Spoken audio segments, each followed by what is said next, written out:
saja aku temukan rautan pensil kecil ini.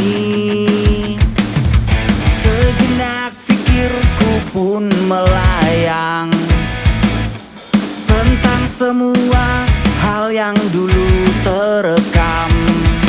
Sosok kuning langsat yang manis,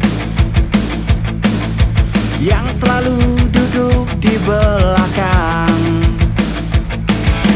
Tak jarang pula dia tahu yang kulakukan dengan rautanku. Ya Tuhan, mengapakah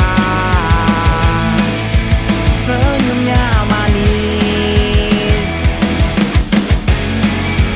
Ya Tuhan, mengapakah dia cantik sekali? Semua guru mengeluh-elukan, selain cantik dia pun pintar. Apa dayaku, hanya seorang siswa biasa yang sering dipanggil guru BK.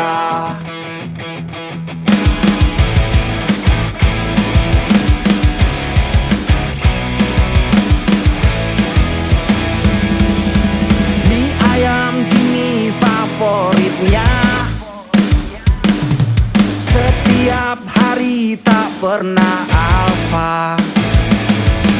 Seringkali menguncir rambut panjang, lebat hitam dan